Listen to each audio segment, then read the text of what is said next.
A device no bigger than a teacup, built in secrecy by a British scientist, would soon illuminate the darkest ocean on Earth and silently doom Germany's U-boats.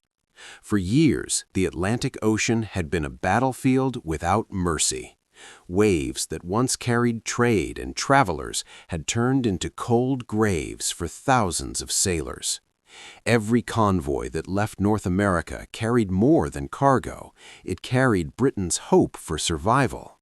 Food, oil, ammunition, aircraft parts. Without them, the island nation could not continue the war. Yet beneath those restless waters lurked a predator that seemed almost unstoppable: the German U-boat fleet. By 1942, Admiral Karl Dönitz believed he was winning the tonnage war. His strategy was brutally simple: sink merchant ships faster than the Allies could build them. Packs of submarines spread across the Atlantic like wolves, coordinating attacks through encrypted radio signals. When a convoy was spotted, the shadowing U-boat would call in reinforcements. Then, under the cover of darkness, they struck. Torpedoes slammed into hulls with catastrophic force. Ships split apart in minutes. Fires burned across the water, while freezing waves swallowed survivors. Sailors feared the night more than anything else. Darkness erased the horizon, hid periscopes, and blinded escort ships. Destroyers dropped depth charges into empty water, while the real attacker slipped away unseen. On the surface at night, U-boats were fast, sometimes faster than the ships hunting them. German commanders even joked that nighttime had become their greatest ally. Britain, however, understood a terrifying truth: if the Atlantic supply line collapsed, the war itself could be lost. Factories would fall silent, civilians would starve, armies would run out of fuel before ever reaching the battlefield. Winston Churchill would later admit that the U-boat threat was the only thing that truly frightened him during the war. Desperation drove innovation. Inside guarded laboratories scattered across Britain, scientists were fighting their own version of the conflict: a silent war of equations, circuitry, and electromagnetic theory. Among these researchers was a brilliant engineer named Dr. Alan Buttermint, part of a generation determined to give their country an invisible advantage. Radar already existed, but early systems were flawed. They used long radio wavelengths that spread widely through the atmosphere. Worse still, German submarines carried detectors capable of sensing when those radio waves touched them. The moment a U-boat realized it was being scanned, it simply dived beneath the surface and disappeared. Time and again, aircraft arrived only to find empty ocean. Technology had warned the enemy before the attack could even begin. What Britain needed was not an improvement, it needed a revolution. That revolution arrived in the form of a compact device known as the cavity magneton. At first glance, it seemed unimpressive: a small metal block with precisely carved cavities inside. But within that chamber, electrons spiraled through powerful magnetic fields, producing microwaves at wavelengths far shorter than anything previously generated. These microwaves behaved differently. They could detect small objects with astonishing clarity, even the narrow conning tower of a submarine rising just above the waves. Most importantly, German receivers were blind to it. The implications were staggering. Aircraft equipped with this new radar could patrol vast stretches of ocean at night and locate submarines before the enemy even suspected danger. Darkness, once the U-boat's greatest protection, would become meaningless. Turning theory into battlefield reality, however, required relentless effort. Engineers had to shrink bulky components so the system could fit inside patrol aircraft. The equipment needed to survive violent turbulence, salt corrosion, and sub-zero temperatures at altitude. Operators had to learn how to interpret glowing green screens filled with strange arcs and dots, echoes of objects they could not yet see. Many aircrews were skeptical. Pilots trusted their eyes, not mysterious electronic signals. To them, the radar display looked more like a scientific experiment than a weapon. But war has a way of forcing belief. One moonless night, a coastal command aircraft lifted off into heavy cloud cover. Below, the Atlantic stretched into perfect blackness. No starlight, no horizon, only the roar of engines against the wind. Hours into the patrol, the radar operator noticed a faint, razor-sharp blip on the screen. It was small, but unmistakable. Something metallic was reflecting the microwave pulse. The pilot banked the aircraft and descended carefully through the clouds. Then they saw it. A surfaced U-boat cruising confidently through the darkness, its crew likely enjoying fresh air after long hours submerged. They had no warning. No alarm sounded. No detector crackled. The attack came within seconds. Torpedoes slammed into the sea, detonating with towering columns of white water. Shock waves rippled outward. When the ocean finally settled, wreckage floated where the submarine had been. There were no survivors visible in the beam of the aircraft's searchlight. Back at base, the mood shifted from curiosity to realization. This device worked. Soon, more aircraft carried microwave radar. Consolidated Liberators with extended range began closing the infamous Mid-Atlantic Gap, a deadly region once beyond the reach of land-based air cover. For years, it had been a sanctuary for submarines. Now, it became a killing zone. Patrol planes swept across it relentlessly, turning empty ocean into monitored territory. German commanders grew uneasy. Reports arrived describing attacks that seemed almost supernatural. Submarines were being struck on clear nights, stormy nights, even in fog. Crews insisted they had received no radar warning. Some suspected Allied spies. Others believed the British had developed an entirely new detection method. Admiral Dönitz studied the numbers with mounting concern. Submarine losses were climbing, and experienced crews, the irreplaceable backbone of the fleet, were vanishing with their boats. Training new sailors took time Germany no longer had. Yet reducing patrols would surrender the Atlantic, something he could never accept. So the U-boats adapted. Many began traveling submerged during daylight hours, surfacing only briefly to recharge batteries. Anti-aircraft guns were strengthened in hopes of fighting off patrol planes. New radar detectors were rushed into service, but they still could not perceive the short microwave pulses scanning the ocean. It was as if an unseen eye watched their every move. Meanwhile, Allied coordination improved dramatically. Radar did not operate alone. It worked alongside high-frequency direction finding, code-breaking efforts, and escort carrier groups that brought fighter protection into the middle of the ocean. Each innovation tightened the net. The hunter was slowly becoming the hunted. Weather no longer guaranteed safety either. Previously, storms had shielded submarines by limiting visibility. Now, radar pierced rain and darkness alike. Aircraft could track targets through conditions that once grounded patrols entirely. U-boat captains found themselves trapped in a paradox: remain on the surface and risk sudden destruction, or stay submerged and sacrifice speed, range, and attack opportunities. Psychological pressure mounted inside the steel hulls. Every time a submarine surfaced at night, the crew wondered whether an aircraft was already overhead, silently tracking them. The Atlantic, once vast and concealing, began to feel dangerously small. British commanders recognized the turning tide, but refused complacency. Production of magnetons accelerated. Laboratories refined the technology further, improving resolution and reliability.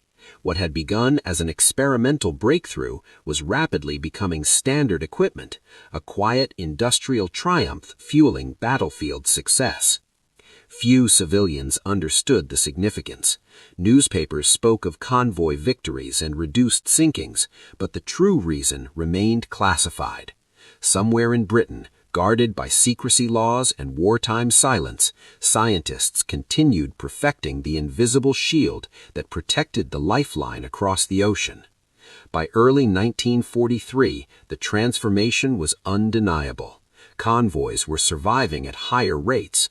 Merchant sailors who once expected the worst began to hope they might actually reach port. Shipyards gained breathing room. Supplies flowed more steadily into Britain, strengthening preparations for the massive offensives yet to come.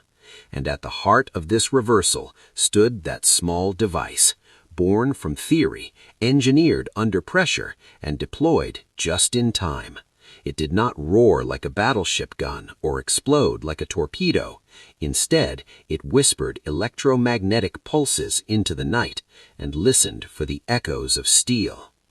The Battle of the Yet even as the Atlantic grew more dangerous for German submarines, many U-boat commanders refused to believe that a single technological breakthrough could threaten the entire strategy of Germany's naval war.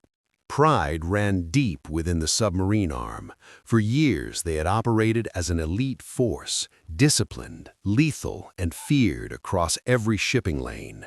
The idea that an unseen electronic eye could strip away their advantage felt almost impossible. But the ocean does not reward denial, and the statistics were becoming impossible to ignore. Throughout the spring of 1943, U-boat losses began to climb at a rate that shocked even hardened naval planners in Berlin. Entire wolf packs vanished during patrols. Some boats never transmitted a distress signal. Others reported aircraft appearing out of nowhere, attacking with terrifying precision before disappearing back into the clouds. Survivors spoke of sudden searchlights piercing the night, a blinding white cone that froze men in place moments before explosions shattered the sea around them.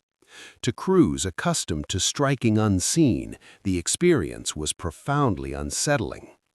Inside Allied command centers, the shift felt like the first deep breath after years of suffocation. Convoy routes that had once resembled gambles were becoming increasingly secure. Escort ships worked in tighter coordination with long-range patrol aircraft, guided by radar sweeps that extended far beyond the visible horizon. What had once been reactive defense was evolving into proactive hunting. One of the most transformative additions to this strategy was the escort carrier, small, utilitarian aircraft carriers built not for glory but for endurance.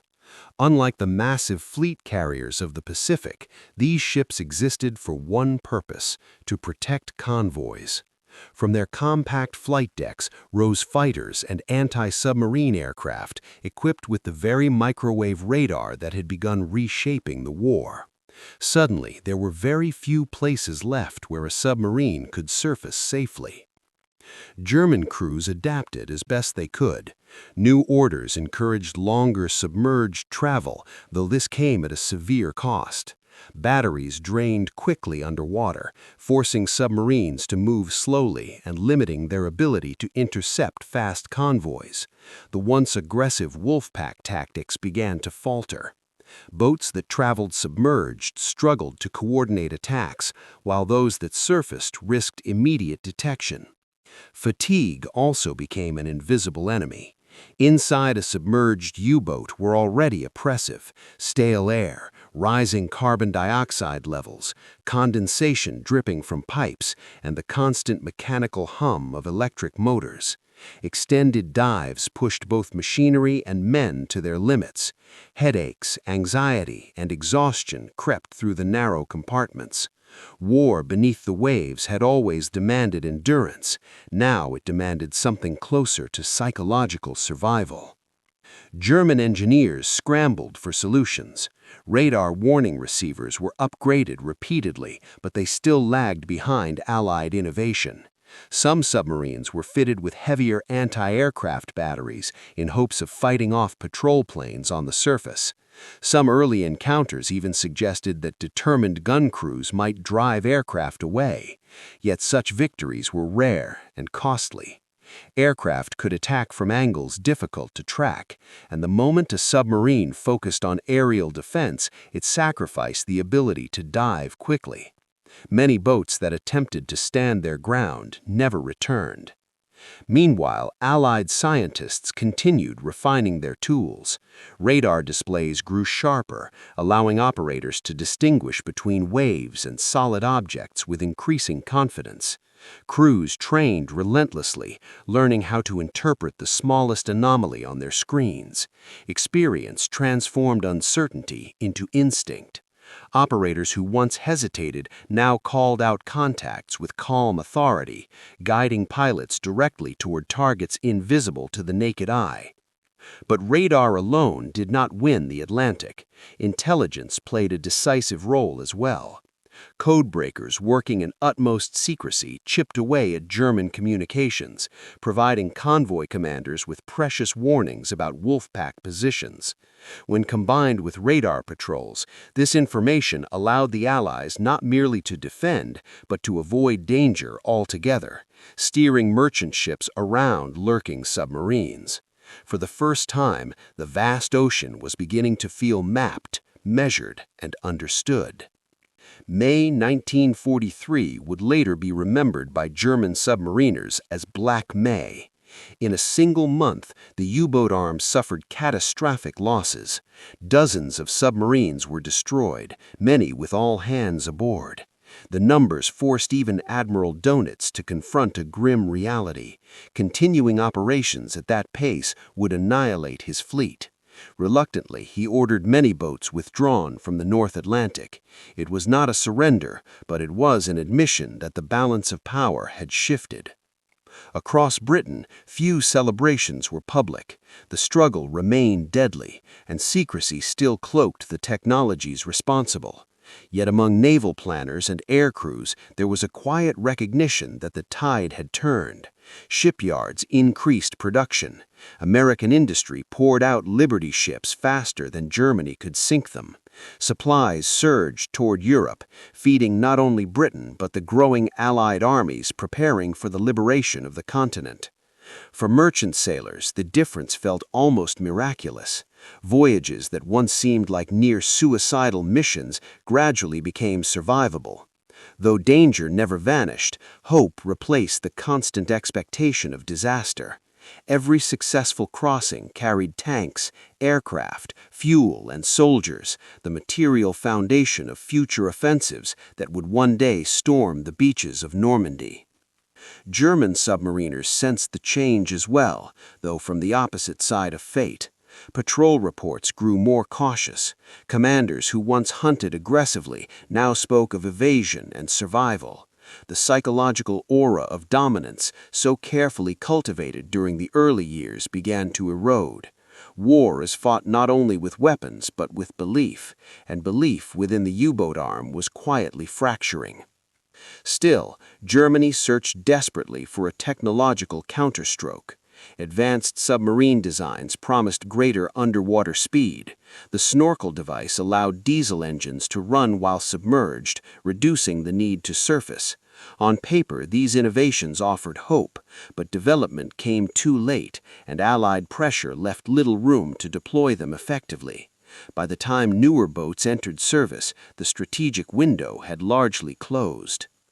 Looking back, historians would recognize that the small microwave radar set represented more than just another invention. It symbolized the growing marriage between science and warfare. Laboratories had become as vital as shipyards. Physicists and engineers, many far from the battlefield, were shaping outcomes with equations and circuitry. Victory in the modern world depended not only on courage, but on intellect. The Atlantic itself seemed unchanged, endless, cold, and indifferent. Yet beneath that surface, the character of the war had transformed completely. Where submarines once prowled with confidence, they now moved with caution. Where convoys once scattered in panic, they now sailed with layered protection. The balance between hunter and hunted had reversed with astonishing speed. And at the center of it all was that modest device born from British determination during one of the nation's darkest hours. It never sought recognition. Most who benefited from it would never know its name. But every safe arrival, every preserved cargo, every soldier delivered to Europe carried the silent fingerprint of that invention. The Battle of the Atlantic would continue until the final days of the war, but its outcome was no longer in serious doubt. Control of the sea lanes ensured that the Allied war machine could gather unstoppable momentum. When the time came to open a second front in Western Europe, the ships and the supplies within them would be there. In war, history often remembers the thunder of guns and the clash of armies. Yet sometimes the decisive moment begins in a quiet laboratory, with a scientist leaning over a workbench, chasing an idea that seems almost impossibly small. Because in the end, a device no bigger than a teacup had done what fleets alone could not. It had brought light to the darkest ocean, and in doing so, helped change the course of World War II forever.